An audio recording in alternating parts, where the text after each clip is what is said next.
은혜 받으실 하나님의 말씀은 누가복음 6장 46절로 49절의 말씀입니다. 너희는 나를 불러 주여 주여 하면서도 어찌하여 내가 말하는 것을 행하지 아니하느냐. 내게 나와 내 말을 듣고 행하는 자마다 누구와 같은 것을 너희에게 보이리라. 집을 짓되 깊이 파고 주초를 반석 위에 놓은 사람과 같으니 큰 물이 나서 탕류가 그 집에 부딪히되 잘 지었기 때문에 능히 요동하지 못하게 하였거니와 듣고 행하지 아니하는 자는 주추 없이 흙 위에 집 지은 사람과 같으니 탕류가 부딪힘에 집이 곧 무너져 파괴됨이 심하니라 하시니라. 아멘. 오늘 말씀의 제목은 말씀을 듣고 행하는 것입니다. 말씀을 듣고 행하는 것. 여러분, 신앙의 집을 잘 짓는 사람은 어떻게 행하는 사람일까요? 같이 한번 따라서 합니다. 말씀을 듣고 행하는 자입니다. 우리가 엊그제 기초의 중요성을 나눌 때 마태복음 7장 24절 그러므로 누구든지 나의 이 말을 듣고 행하는 자는 그 집을 반석 위에 지은 지혜로운 사람 같으리니, 자, 이렇게 말씀드렸습니다. 오늘 성경 보면 누가복음 6장 46절 보면은 너희는 나를 불러 주여 주여 하면서도 어찌하여 내가 말하는 것을 행하지 아니하느냐.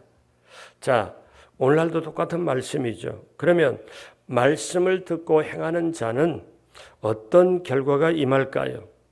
말씀을 듣고 행하지 아니하는 자는 어떤 결과가 또 임할까요? 첫째로 듣고 행하는 자는 삶의 기초를 예수 그리스도께 뿌리를 내리는 것입니다. 오늘 성경 본문 누가복음 6장 46절로 47절 48절을 보면 같이 한번 합니다. 내게 나와 내 말을 듣고 행하는 자마다 누구와 같은 것을 너희에게 보이리라. 집을 짓되 깊이 파고 주초를 반석 위에 놓은 사람과 같으니 큰 물이 나서 탕류가 그 집에 부딪히되 잘 지었기 때문에 능히 요동하지 못하게 하였거니와. 그러니까 하나는 뭐냐면 집의 기초를 놓기 위하여 깊이 팝니다. 집의 기초를 놓으려면 깊이 파는 것. 여러분, 제가 지난주에 이 말씀 드렸습니다. 이 세상의 건축물은, 땅 위의 건축물은 땅 위의 높이의 5분의 1만큼은 반드시 땅 속에 들어가야 된다. 그래서 예전에 제가 63빌딩에 그 홍보실에 전화해가지고, 예전입니다, 제가 한번 물어봤습니다. 뭐라고 물어봤냐면 63빌딩 253m라고 그러는데 그러면 한 50m 이상 50m 정도 땅속으로 들어가 있습니까? 그랬더니 저보고 직업이 뭐냐요? 왜 묻냐요? 그래서 나는 교육자고 목사라고 신분을 밝히니, 그러면 그걸 그렇게 제대로 하려면 전화로 할 수는 없고 아무나 말할 수 없고 오래요. 그래서 제가 갔습니다. 그래가지고 물어보니까 이분이 하는 말이 63빌딩이, 그거는 63빌딩 모형은 모세의 아론과 훌의 손을 붙잡아서 기도하는 손을 모형을 따서 빌딩을 지은 거예요. 이렇게 모아진 거는 기도하는 손을 모아서. 제가 63빌딩 PR은 아닙니다. 그런데 한쪽을 팠더니 한쪽은 안반이 있어서 그냥 그 위에 올릴 수 있었는데 그 옆에는 모래밭이어서 8번 팔수록 모래가, 그래서 지하 90m 밑에까지 파가지고 그쪽에 콘크리트로 타설을 해서 안반을 형성을 해가지고 그 위에 올렸다는 거예요. 그래서 제가 보면서 제가 이 기초의 중요성을 하면서 연구를 또 해보고 이렇게 해보니까 그렇구나. 그러면서 생각하기를 63빌딩의 수족관이나 전망대에 오는 사람들이 그때는 전국적으로 왔어요. 왜냐하면 그게 가장 한국에서 높았던 빌딩이니까. 근데 제가 이런 생각을 해봤어요. 구경으로 오는 사람이 이렇게 높은 빌딩, 바람이 세게 불면 흔들린다고 하는데 지진 설계도 대비해서 다 했다고 하는데 이거를 사람들이 전망대 오면서 이게 이 빌딩이 이렇게 높으면 기초를 얼마나 봤을까? 이 생각을 하는 사람이 얼마나 있을까? 거의 없을 거라고 생각해요. 근데 오늘 성경 본문에 집의 기초를 놓기 위하여 깊이 팝니다. 여러분, 깊이 파려면 노력이 크고 많습니다. 깊이 파려면 남모르는 수고가 많을 것입니다.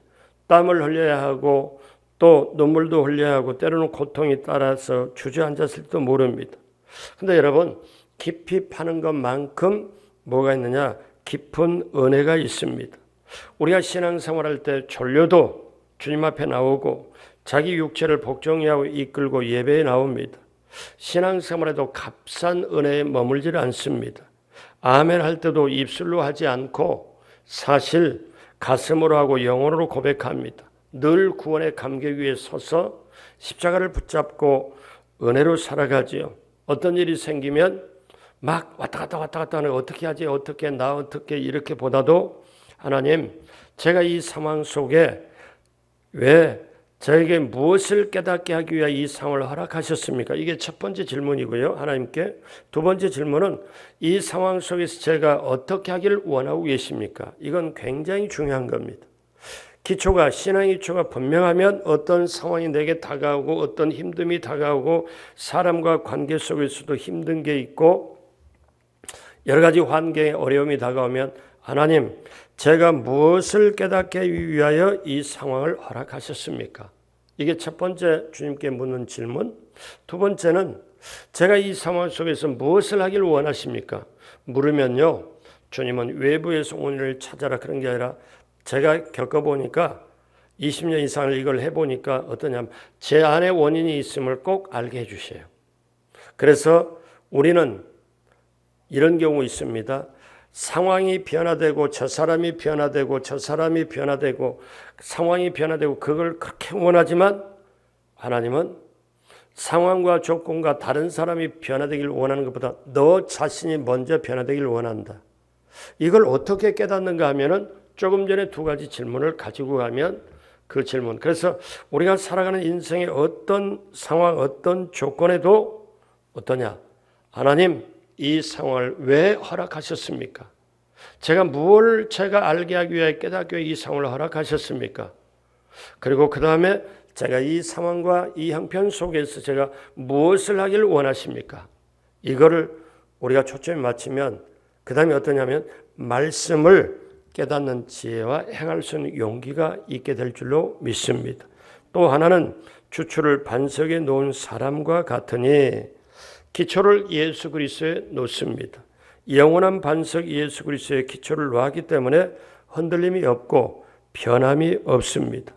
여러분 이 예화는 많이 들어보셨을 거예요.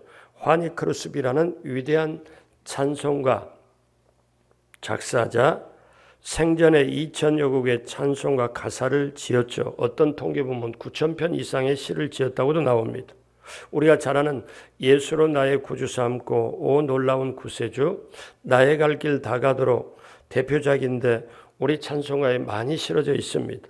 1820년에 태어나 95세까지 산 그녀는 안타깝게도 태어난 지 6개월 만에 두 눈을 실명을 합니다. 평생 앞을 못 보고 살았으나 남들이 못 보는 섭리의 세계를 보며 행복한 생애를 보냈지요. 그 생후 6개월에 눈에 치료받다가 치료가 잘못되어서 그렇게 됐습니다. 그녀는 늘 만나는 사람에게 뭐라고 고백하냐면 당신의 영혼에 하나님의 은총이 함께 하시기를 하고 인사를 했습니다. 그리고 인생을 거의 다 살 무렵에 노년에 이런 말을 남겼습니다. 이 인사로 은총을 받은 건 바로 저였습니다. 그녀는 어릴 때 소경이 되었죠. 무서운 인생의 지진이 그의 인생을 흔들었죠. 어둠 속에 평생을 걸어야 했습니다.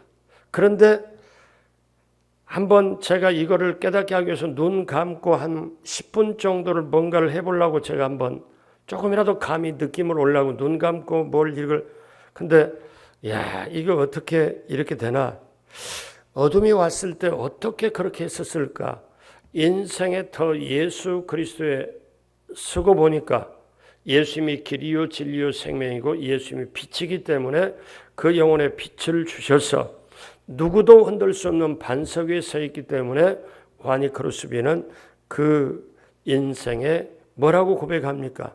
예수로 나의 구주 삼고 성령과 피로서 거듭나니. 그러므로 사랑하는 여러분, 저와 여러분이 꼭 알아야 될 것은 신앙의 기초는 예수 그리스도다. 여러분 깊이 있게 아시길 주님의 이름으로 축복합니다. 예수님께서 어느 날 가이사라 빌립보 지방을 가시다가 이제 제자들에게 사람들이 인자를 누구라고 하느냐? 그랬더니 제자들이 대답하기를 뭐라고 하냐면 침례 요한이 왔다고 합니다. 엘리야가 왔다고 합니다. 또 에레미야 선지자가 왔다고 합니다. 사람들이 그렇게 왔다고 합니다. 이 말은요 어떤 뜻이냐면은 예수님을 다른 일반 사람이 예수님을 위대한 선생님의 하나로는 보고 구약의 선지자로 하나는 볼 수는 있지만 바로 예배의 대상 메시아로는 인정을 안 본다는 거예요. 일반 사람들이. 그 대답이거든요.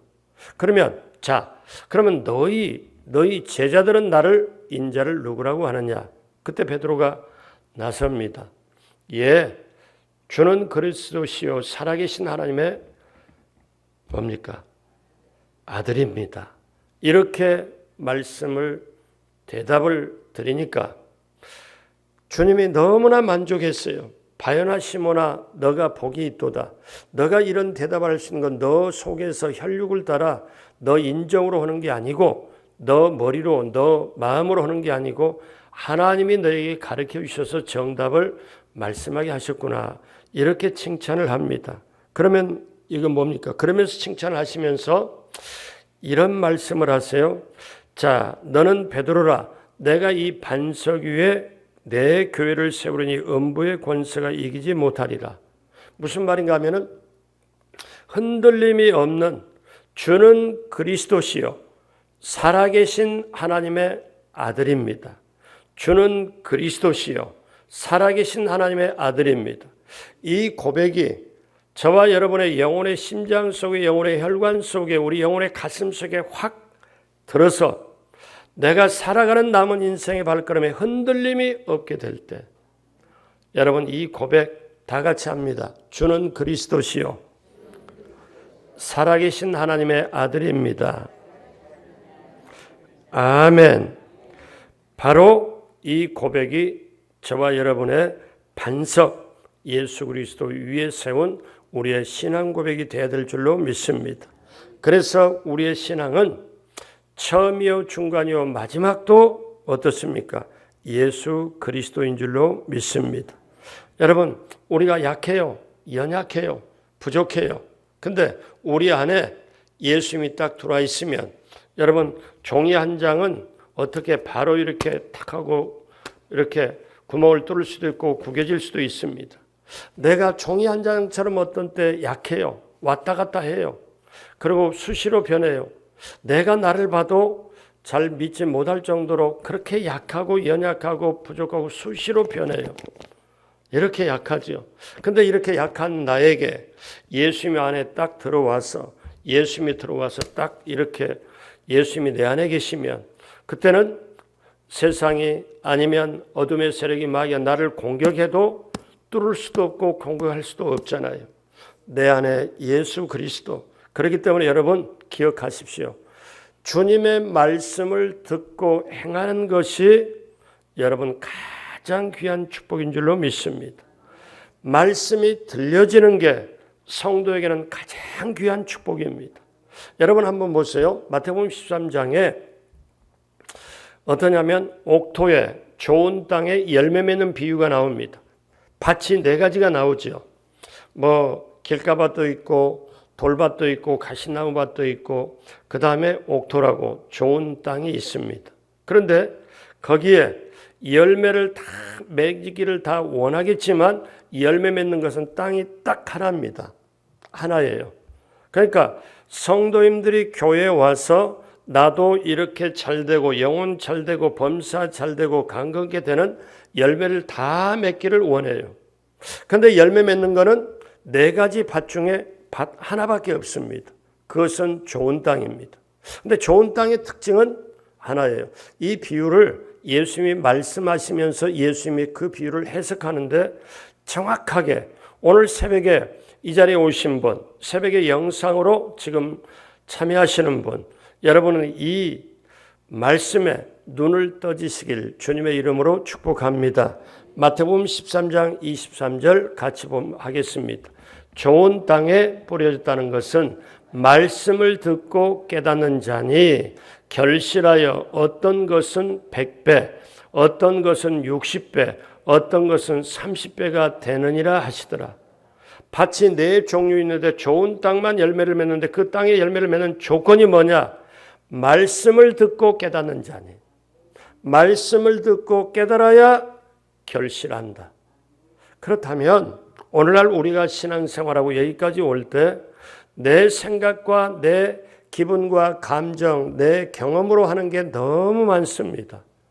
말씀을 듣고 깨달아야 하나님의 말씀이 하나님의 말씀으로 들려지면 그 사람 변화됩니다.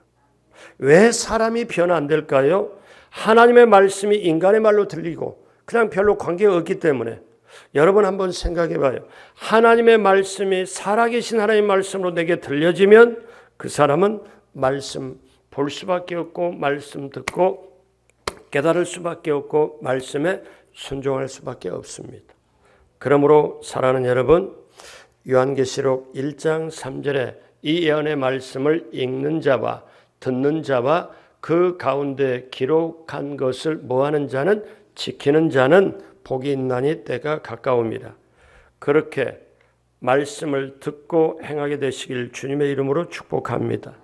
그러면 두 번째, 말씀을 듣고 행치 아니하는 자는 기초 없이 흙으로 집을 지은 사람입니다. 오늘 본문 6장 49절, 듣고 행하지 아니하는 자는 주추 없이 흙 위에 집 지은 사람과 같으니 탕류가 부딪힘에 집이 곧 무너져 파괴됨이 심하니라 하시니라.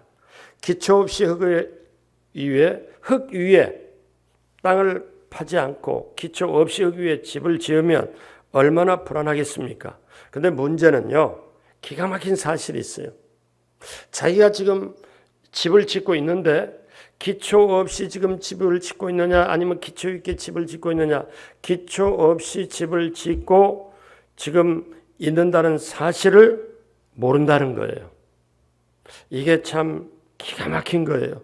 기초 없이 집을 짓는 사람은 기초의 중요성을 모르기 때문에 흙 위에 집을 짓지요. 아니 반석 위에는 집을 지을 수가 없습니다. 이 말은 오늘날 우리말로 바꾸면 신앙생활에 값싼 은혜로 신앙생활을 하려고 합니다. 신앙생활을 하면서 하나님의 말씀을 내 무조건 유익으로 해석하고 값을 지불하지도 않고 사랑한다고 말하고 헌신하지도 않고 사랑한다고 말하고 희생도 지불하지 않고 그렇게 말합니다. 사랑이라는 단어는 말하지만 가슴을 울리지를 못해요. 다시 말씀드리면 회개 없이 성령 충만을 받으려고 하지요. 용서하는 것 없이 치유받기를 원하죠. 남을 용서해야 그 속에 내적으로 치유도 되고 그 다음에 우울증도 사라지고 이렇게 하는데 내가 용서는 절대 못하면서 자기 몸이 치유받고 병이 낫기를 원하죠. 제자도에 대가라는 책을 낸 독일 신학자 본헤퍼라는 유명한 분이 계십니다. 이분이 값싼 은혜를 비판한 적이 있습니다. 한마디로 값싼 은혜는 실천이 동반되지 않는 은혜, 그러니까 행위의 수고가 전혀 따르지 않는 지적인 동의나 교리로서 말합니다. 신앙생활을 말로만 해요. 머리로만 해요. 그런데 행함이 따라가질 않습니다. 즉 이분은 뭐라고 말씀하냐면 회개가 동반되지 않는 용서, 희생이 없는 은혜, 십자가와 예수 그리스도 없는 싸구려 은혜, 주님이 하신 말씀대로 뭔가 몸부림치면서 해보려고 하는 그런 것 없이 그냥 말로 하는 값싼 은혜가, 그것은 바로 뭐냐면 말씀을 듣고 행하지 아니하는 것. 그러면 여러분 잘 보세요. 중요한 게 있습니다. 말씀을 듣긴 들었어요. 근데 말씀대로 행하지 아니하면 사람이 가만히 있는 거에 절대 가만히 있지를 못해요. 말씀을 듣고 행하면 그 주추를 예수 그리스도의 반석 위에 놓은 사람과 같아서 세상이나 마귀의 세력 어떤 것도 무너지지 않는데, 말씀을 듣고 행하지 아니하면 가만히 있느냐? 절대 그게 아니고 육신의 일을 할 수밖에 없습니다. 이걸 알아야 됩니다. 그래서 로마서 8장 5절로 6절에 육신을 따르는 자는 육신의 일을, 영을 따르는 자는 영의 일을 생각하나니 육신의 생각은 사망이요 영의 생각은 생명과 평안이라. 이 뒤에 계속 말씀을 보면 육신에 따르는 자, 그 육신의 생각은 하나님을 기쁘시게 할 수가 없고 하나님과 원수가 된다고 말씀하죠. 여러분, 결코 내가 말씀을 따르면, 말씀을 듣고 행하면, 말씀 듣고 따라서 주님 원하는 길로 가거니와 말씀을 듣고 행하지 아니하면 육신의 길로 갈 수밖에 없다. 그러면 하나님을 기쁘시게 못하고 하나님과 결국 원수돼 버린다. 자, 그렇기 때문에 우리에게 신명기 8장 3절은 여러분 잘 아시는 말씀, 가르쳐주시는 말씀 있죠? 같이 한 목소리로 합니다. 너를 낮추시며 너를 줄이게 하시며 또 너도 알지 못하며 내 조상들도 알지 못하던 만나를 내게 먹이신 것은 사람이 떡으로만 사는 것이 아니요 야훼의 입에서 나오는 모든 말씀으로 사는 줄을 내가 알게 하려 하심이니라. 아멘. 자, 우리는 여기까지 하면 한 가지 더 알 게 있습니다. 세 번째, 그래서 결정적인 순간이 오면, 즉 탕류가 부딪히면 결정이 납니다. 어떻게 결정이 날까요? 깊이 파고 주초를 예수 그리스도에 놓으면 탕류가 와도 무너지지 않습니다. 오늘 본문 6장 48절 49절 다 같이 다시 한번 한 목소리로 하죠. 집을 짓되 깊이 파고 주추를 반석에 놓은 사람과 같으니 큰 물이 나서 탕류가 그 집에 부딪히되 잘 지었기 때문에 능히 요동하지 못하게 하였거니와. 그와 반대되는 현상이 있습니다. 듣고 행하지 아니하는 자는 주추 없이 흙 위에 집 지은 사람과 같으니 탕류가 부딪힘에 집이 곧 무너져 파괴됨이 심하니라 하시니라. 그러면 탕류가 뭘까요? 하나님의 심판입니다. 선악간의 심판입니다. 평상시가 아니라 홍수처럼 비상시에 말하는 거죠. 흙 위에 세워진 집이나 반석 위에 세워진 집은 평상시는 문제가 없어요. 그냥 그대로 겉으로 보기엔 똑같습니다. 그러나 홍수가 나고 탕류가 몰려오면 두 집의 차이는 현격하게 드러납니다. 겉으로 행복하게 보이고 겉으로 잘 사는 것처럼 보이고 괜찮은 것처럼 보이지만 환난, 시험, 시련, 역경, 고통, 유혹이 다가오면 바로 넘어져 버립니다. 넘어질 때 심하면 하나님이 어디 계신가를 묻습니다. 문제는 시련이 왔을 때 견딜 수 있느냐 이겁니다. 비가 옵니다. 홍수가 밀려옵니다. 바람이 불어 닥쳐옵니다. 두 집의 차이가 현저하게 드러나지요. 흙 위에 세운 집은 쉽게 무너져 버리죠. 반석 위에 세운 집은 탕류 앞에 견고하게 서 있을 수 있습니다. 비와 창수, 바람, 탕류는 뭘 말해요? 역경과 시련과 고통을 말합니다. 여러분, 앞으로 우리가 살아갈 세상은 시련과 역경, 시험과 환난, 이것이 끊임없이 올 수도 있습니다. 코로나가 와서 지금 그 영향권에 굉장히 힘들게 살아가는 게 오늘 이 시대잖아요. 그러나 내 삶에, 내가 앞으로 살아가는 길에, 내 삶의 현장에, 내 생존을 위협하는 삶의 먹구름, 내 생존의 위협을 가하는 삶의 폭풍우가 다가올 때, 이 시련과 역경이 다가올 때 이 탕류 속에서도 내가 여전히 흔들림 없이 열매를 맺으며 살아갈 수 있는 것은 말씀을 듣고 행하는 것입니다. 사랑하는 여러분, 그렇기 때문에 요한계시록 2장 7절 같이 합니다. 귀 있는 자는 성령이 교회들에게 하시는 말씀을 들을지어다. 이기는 그에게는 내가 하나님의 낙원에 있는 생명나무의 열매를 주어 먹게 하리라. 아멘. 그러니까 우리 예수 믿는 사람으로 신앙의 훈련을 받고 말씀으로 기도로 성령으로 보혈로 훈련을 받은 사람은 결국 이기는 사람이 되어 세상에서 이기게 되고 생명나무의 열매를 먹게 되는, 이기는 그에게는 하나님의 낙원에 있는 생명나무의 열매를 먹게 하라. 그럼 이기는 그가 누구냐면은 말씀을 들은 자, 말씀이 들려지고 그 말씀을 행하는 자. 저는 이 설교를 준비하면서 제게 늘 성도를 향한 꿈과 소원이 있습니다. 우리 성도님들이 어제보다 오늘보다 내일 더 귀하게 소중하게 말씀을 듣고 깨달아서, 그리고 우리 미사 성전에 들어가서 하나님이 그렇게 원하시고 우리 예수님이 원하시는 많은 영혼 주께로 돌아오게 하고 그 돌아온 영혼을 잘 훈련시켜서 천국 백성 만들어 세상을 승리하고 천국에서 영원히 상급받는 그러한 것을 계속 꿈꾸고 볼 때, 우리 성도님들이 요즘같이 코로나 시절에는 수요일날도 금요일날도 주일날도 성도 한 사람 한 사람이 와준 게 너무 고맙구나, 저 성도님들이 너무너무 소중하구나 하는 걸 느껴요. 그러면서 저분들이 말씀 위에 서고 말씀을 듣고 행하여 요한계시록 2장 7절의 말씀처럼 그 말씀을 듣고 행하여 이기는 그가 되면 하나님의 낙원에 있는 생명나무의 과실을 먹게 되는데, 이걸 제가 꿈을 꿉니다. 사랑하는 여러분,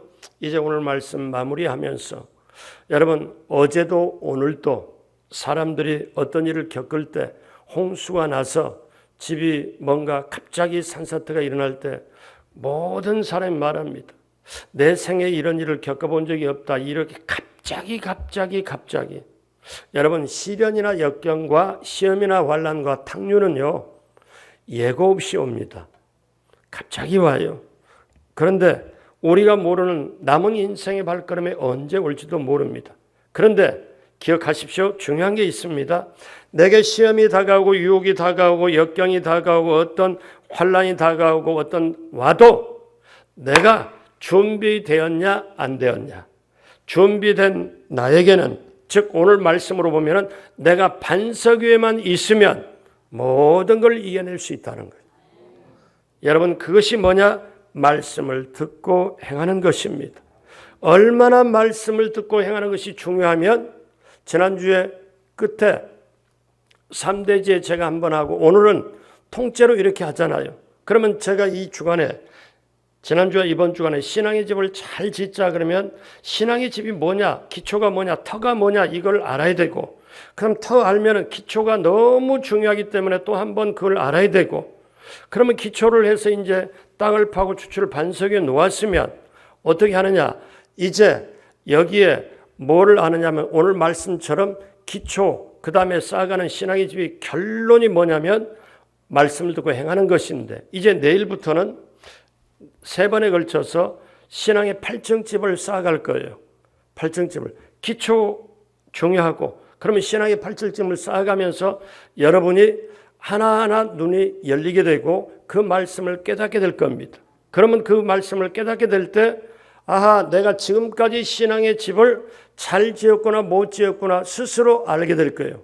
자, 가장 중요한 게 뭐냐면, 그냥 나무나 집이나 풀로 집을 지으면 그냥 불로 태워버리고 없어져 버리고, 그 다음에 집을 모래 위에 세우냐 반석 위에 세우냐는 건 탕류로 홍수로 물로 해버리면은 그냥 남느냐 안 남느냐 그거고. 자, 우리가 신앙생활을 하면서 이렇게 신앙생활을 현재처럼 할 때 코로나 바이러스가 오니까 내 신앙의 진면목이 드러나요. 이게 진짜냐 아니냐. 어려움이 왔을 때, 왜? 어떤 순간이라도, 힘든 순간이라도 빛을 발하는, 그리고 내가 값을 지불하는 신앙생활, 내가 하나님 앞에 나아가리라. 우리 주님은 나의 전부다. 내 목숨보다 소중하다. 무엇과도 바꿀 수 없다. 내 사랑하는 주님 예수 그리스도, 무엇과도 바꿀 수 없는 예수 그리스도, 내 목숨을 주어도 아깝지 않을 예수 그리스도로 여러분 자리매김을 하고 있는지, 그렇다면 여러분이 다시 한번 깨닫고, 내가 잘못된 신앙의 집을 지으면 반드시 불로서 상급 심판을 받고 탕류로서 거기에 제대로 돼 있는가 하고 또 그걸 통과를 해야만이 가능한데, 지금 내가 쌓고 있는 이 신앙의 집이 무너질 것이냐 아니면 견고하게 서 있을 것이냐, 여러분 이건 엄청 중요합니다. 그러므로 사랑하는 여러분, 시편 119편 105절에 주의 말씀은 내 발의 등이요 내 길의 빛이라. 내 발에 등이 있고 내 길에 빛이 있는 주의 말씀을 듣고 행하며 주의 말씀을 따라가는 그 사람이 바로 성도입니다. 그 사람이 바로 신자요 제자입니다. 여러분, 주의 말씀을 듣고 행하여 우리 하나님 예비한 축복을 받고 누리고 나누며 이 시대를 당당하게 이기며 천국까지 넉넉히 들어가 영원한 승리자가 되길 주님의 이름으로 축복합니다. 기도하겠습니다. 하나님 아버지 감사합니다. 하나님 아버지, 듣고 행하는 삶의 기초를 예수 그리스도의 뿌리를 내리도록 말씀을 듣고 행하여 정말 반석 위에 집을 지은 사람과 같도록 성령님 오늘도 깨닫게 하여 주옵시고 말씀을 듣고 행하고 그 말씀이 내 속에 살아 움직이게 하여 주옵시고 성경을 볼 때, 설교를 들을 때, 예배에 참석할 때, 그리고 기도할 때 말씀이 생각나고 그 말씀이 깨달아지고 그 말씀이 행할 수 있도록 성령님 도와주옵소서. 오늘도 하나님 앞에 귀한 예물 가지고 나왔습니다. 그리고 예물을 올립니다.